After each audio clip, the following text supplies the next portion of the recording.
Lizz Ryals will be officially joining the team coming up on Monday. However, she can't even wait. She is in New York City, and you know what she did right at 6 a.m.? She did this. So we read online that we needed to be here around 6 a.m. to get in line for the Kelly and Ryan show, right? So we did. So I wanted to show you the line right now for Kelly and Ryan. Hopefully you can hear me. It's pretty windy out here. So the line is us. Just two people at 6 a.m., but now since it's 6:51 and Lizz Ryals is in New York City right now, how big is that line, Liz? It's pretty big. There may be 100 people back there. Everybody say, hey, woohoo! Look at that. This is cool. Is this like a bucket list for you to go to the Kelly and Ryan show in New York City? Yeah. So we were going to come maybe 2 years ago, and there were 11 women. I had tickets for just about everybody, and then it snowed that morning, and we were like, yeah, we're good. We'll just sleep in. So this is finally my bucket list. Check it off. Look at that. Oh, and by the way, will you just say what line you're in for this show? Priority. Priority line. Look at that. I don't know how that even happened. But you're in there, and I hope this happens, but while we've been talking with Liz for the past couple of moments, people have been coming up to her and asking questions. What line is this one? Is this the general line? Is this the priority line? She's become the Kelly and Ryan page this morning. I think so, and they need to write me a check. I'm just saying. I'm telling you, right? Okay, so you've been all over New York City. You've been there since Saturday. It looked like you were at Battery Park yesterday on some kind of merry-go-round that looked kind of cool. So it's called the Sea Glass Carousel, and it's right at Battery Park. So we went over to the Statue of Liberty. We came back, got on the Sea Glass Carousel, and you can see the pictures if you go on my Facebook page and, of course, the His Radio page and see the Sea Glass Carousel. It's awesome. It's $5 to ride it. And what is it? It's like fish? It is like fish. It's an underwater scene. They have the lights. Even in the daytime, it looks like everything's just lit up and beautiful. Feels like you're underwater. Okay, Statue of Liberty. You went there. Was this the first time for you? First time. I had gone down to the Brooklyn Bridge so you could see the statue, but the first time we actually went into the statue and climbed up and all that good stuff. Oh, what was that like? It was incredible. I mean, it's surreal. It's like, you know, what she stands for, and just, it's just amazing. It's hard to put into words the feelings that you have. You went inside up to the crown? We didn't go up to the crown. We went to the pedestal. Oh, so is that all the way at the top? No, it's like at the base of her skirt, sort of. Oh, I got you. So it's like you get out and it's like a deck, so to say, right? Exactly. I know what you're talking about. Yeah. Yeah. Well, that still must have been cool. It was so much fun. Okay, so after Kelly and Ryan today, what's in store for Lizz Ryals and her posse? So my youngest son told me I need to go to Foot Locker at Times Square. I don't know why he needs tennis shoes from New York City. But anyway, so I'm going to look around, and we're just going to do a last couple of things, and we fly back home at 7 o'clock tonight. Tonight? Oh, this is the last day? I'm so sorry. Yeah, no, that's fine. That's fine. I think we get in at like 11 or something like that tonight, so it's awesome. Oh, we'll get used to the late night because this is the last week of it for you. And then up early. We were up at 4 this morning, 4 something. Yeah. Oh, my. Okay. Yeah. Well, enjoy Kelly and Ryan. Tell them we said hey. They don't know who we are. Yeah. But at least we got you priority tickets to get in. Oh, after I dance on the show, they'll know exactly who we are. Oh, there's dancing. Yeah, because they might have a restraining order out from me. I don't know. That's Lizz Ryals. She's in New York City as we speak, and she'll be joining the team coming up on Monday on His Radio. Morris High School in Portland, Maine. You know that one very well. Deborah was given the ring from Sean, the class ring. They started dating and stuff like that. And I get you now. Okay. Yeah, you know how that works. And of course, she had to put the yarn around it so it fits her finger, but it was so cool. She lost it like shortly after that, left it in a bathroom, took it off to wash her hands because it had all that yarn on it. She didn't want to get it wet. Forgot it, came back, it was gone. Oh, no. Well, somebody, I mean, is there. They could have found it by now. They could have. Well, that was 47 years ago. Oh, okay. So, little detail. Yeah. So The thing is, well, she ended up marrying this guy. He was one of the studs of the school. He was a class president. And all so this kind high of school stuff. sweethearts. Yeah, isn't that cute? They were married for 40 years, and then back in, let me see, 2017, he lost the battle with cancer. Oh, that's horrible. 6-year battle. So she's now 63 years old. Here's the weird thing. Okay, this is in Maine. She got a package recently at someone in Finland found the ring 8 inches into the soil in a forest. In Finland? Finland! She's never even been to Finland. What a journey that ring must have made. From the bathroom sink in Portland. Yeah. All the way to Finland. Some guy was in there with the metal detector, found it, and he was a good guy. He traced the high school down and sent it, and the initials were inside, and they knew exactly who it belonged to. That's crazy cool. Isn't that great? The journey that ring took. Yeah, 47 years ago. And, of course, obviously it means a lot to her because her husband has passed away. Of course, yeah. She said it was like a message from him because there's like a ship on there, and the guy who found it was a shipbuilder. No. And she's been lost ever since he's been gone. And she said it felt like it was a message from him saying, hey, set your sails again. Just move on with your life. Yeah. It'll be all right. I love how God just does that at a time when you really need it. Love to tell you about Bandit. You see, Bandit has been a part of the Gwinnett jail program for about 5.5 years, which is a long time for a dog to be in that type of program. See, sadly, he's been returned 3 times because it's really tough for his new owners to take care of him and to handle him. It's not because he has a bad demeanor. Bandit is a dog with special needs. So Bandit's hind legs are paralyzed, and he has this makeshift type wheelchair for his hind legs. And for years, Bandit's been living and trained by these inmates in these jail programs, and he brings them a lot of joy, but just have a hard time with some of these new owners. So then all of a sudden, Daryl comes into the picture. Daryl, like Bandit, is also paralyzed. He's paralyzed from his waist down since birth, and he said that he made a quick connection with Bandit. Going through what I went through in my life and growing up, life wasn't easy, but you just got to continue to move forward.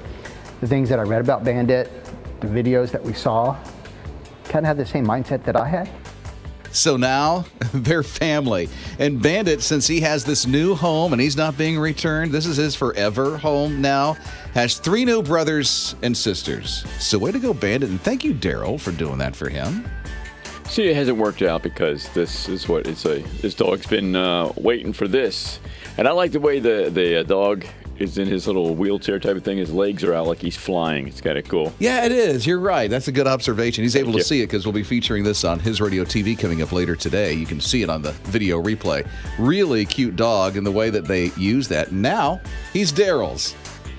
Yeah, that observation I did all by myself. It did. He has a gift, and the gift is the keen sense of the obvious.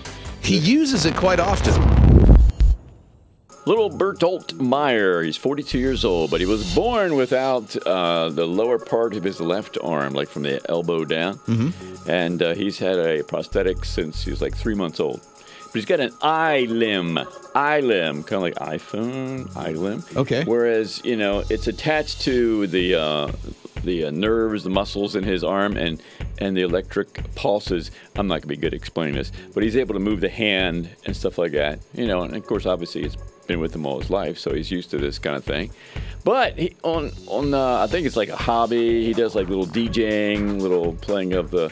He has a synthesizer with a lot of knobs. But with the synthetic hand, you do a lot of stuff with it, but there's tiny little knobs. He can't do it as fast as he needs to. Okay. So he came up with a brilliant idea. All that electrical stuff in his prosthetic. He kind of got some friends to help him with this that know more about this kind of thing, and he kind of hacked into his arm, took the hand part off, the electric one. Gotcha. And it's got this panel in there with all this circuitry, and he can plug into the synthesizer and just make things happen with his mind, sending electrical pulses.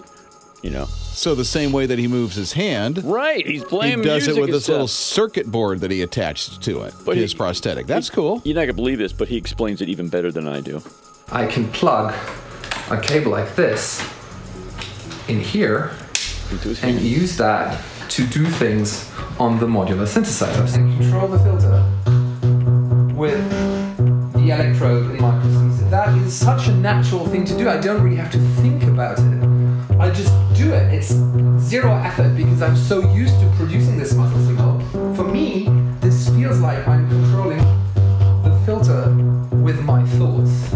That's incredible. That is pretty cool, and how they figured that out so you can do it. And talk about multitasking. Yeah. You know?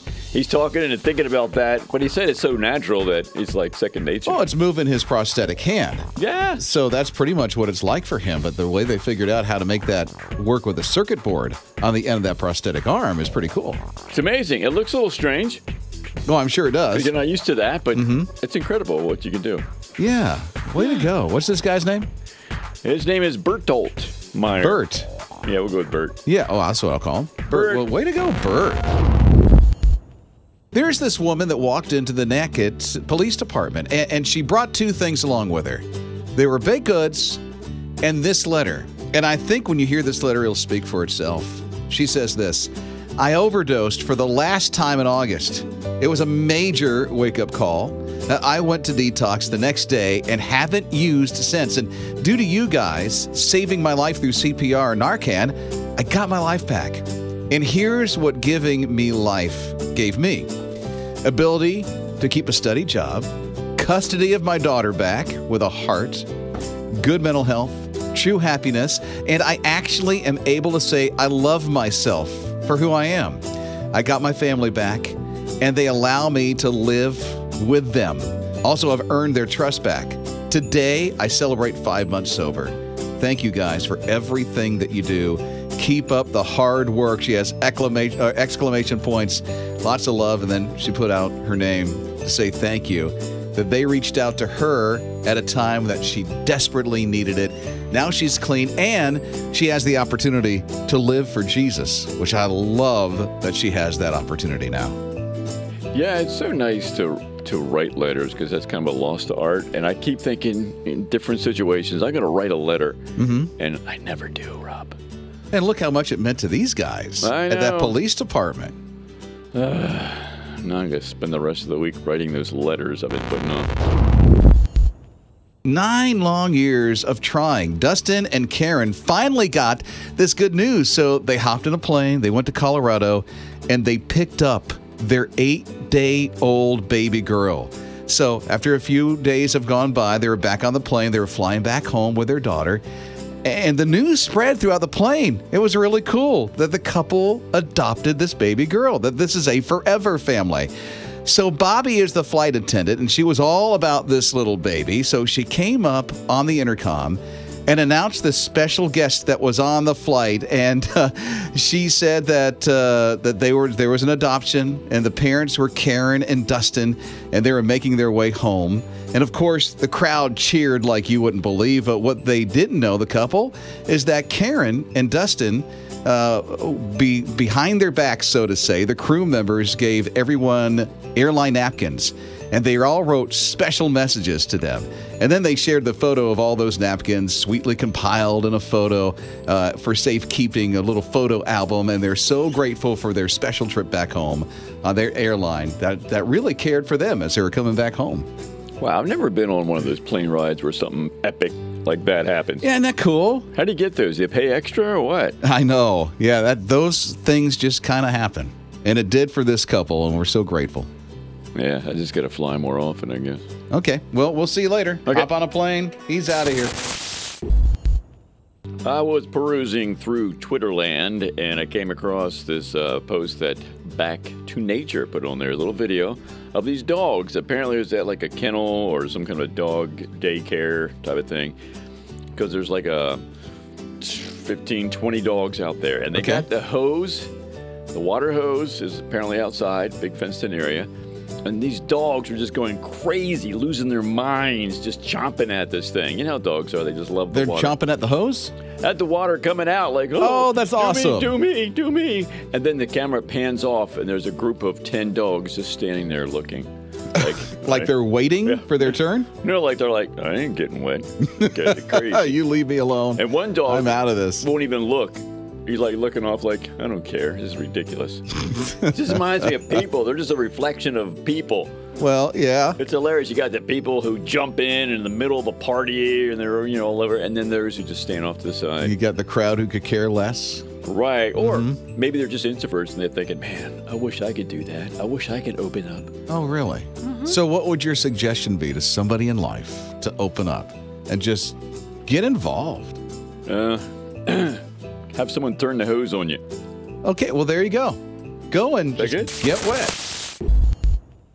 This is so, we got to post this on Facebook. This is one of those things that you just got to see to believe. Okay, you know how dogs or cats might stand up on their hind legs, and they look really cute. I mean, for instance, cats try to do that from time to time, and they'll get up, not quite all the way, and then they'll claw, one arm and look like they're stretching. Well, there's this one thing we're going to post for you so you can see it, to believe it. But there's this one cat that literally stands perfectly upright. It looks like it's standing on feet. This one cat, I tell you, it's hilarious because he's trying to look out a window, and he's standing straight up with his front paws or arms that are pointing straight down as if he is a human.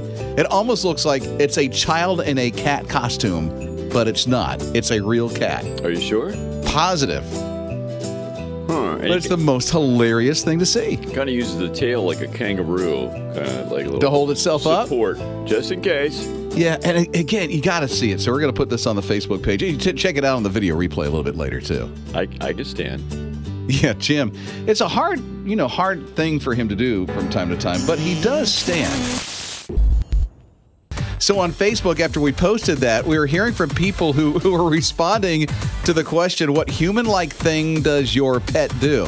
So Rose says, our dog Sadie is really a cat, ignores us, does her own thing, will not lick us, is a slug, and sleeps all day. I put a picture up there, too. You can see this dog sleeping. Looks really nice, too, and relaxed. Very comfortable. Got Janie, who said Boomer falls asleep at work. And the picture, literally, how would you describe that, Jim?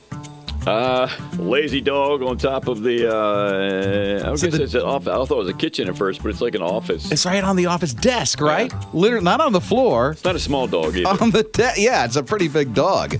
So we started thinking this morning on his radio, what human-like thing or unlike your pet thing, like it's a dog, a cat, iguana, I don't know, that it does. We'd love to see it. Rachel says, my dog Gracie smiles, showing all her teeth when she's excited. She's just like a big human. She had braces. That would be nice. Wendy's along with us. What about you, Wendy? She's a dog, and she acts like a chicken. How does the dog act like a chicken? Well, she likes to make a nest where she will literally take blankets and puff them up and build it up like a nest, and then she pecks at you. So she's got a longer snout, and she will just peck at you when she wants something. I'm going to guess you have chickens in the backyard? I don't. Really? Where did it get this behavior from? I have no idea. She's a rescue, so I have no idea where she lives. That's the coolest thing. What weird behavior does your pet have? Yeah, he kind of sits off to the side in a weird position, not like a dog. So I don't know what that's about. He won't explain. He just does it that way. But it makes him unique. It does. Kay said, my cat, Mr. Biscuits, knocks on the door when he's hungry. He takes the screen door and knocks it back and forth. And if it's open, he just kind of rattles the handle and says, hello. It's time to feed me, huh? I added that part to hello. That's very nice. Thank Terry's you. Along with us at 800-447-7234. What do you say, Terry? My cat thinks she's a kid. She loves to hang upside down on the bed skirt and then run up and down the bed skirt upside down as if it's monkey bars. She's got a wild look in her eyes the whole time. She just has a blast doing that. I can see your cat doing that. That's so cool. Iris says, my cat thinks she's a raccoon. She doesn't lap up water with her tongue, but she puts her paw in the water and then licks her paw dry. I guess that's how a raccoon does it. Yeah. I've never really paid attention. Pay attention now. I'm going to now. I'm going to Google that. Okay, Sonia, what about you? Oh my goodness. I have a American Bulldog named Lily. She's about 2 years old. She makes a sound like I've never heard a dog make before. She makes a sound, and I'm going to try to make it. It's just like... She sounds like she's chirping like a bird or something. I mean, it is the craziest thing. And she always like rolls on her back and she's like wagging her tail. She wants you to play with her. It is really funny. That is very interesting. Yeah, it's like a sound that I've never heard a dog make before. And when did the dog start making the sound? She's only 2. She just turned 2, but she's always done it. I mean, and it's like when she wants to get your attention or something. Huh. She like looks at you. She goes. Okay, Jim Van, I want to hear Jim do this. Go ahead. Wow, that was pretty good. It's as high as I can go. Can I hear that again? I'll do it lower. Oh, wow, that sounds a little scary now.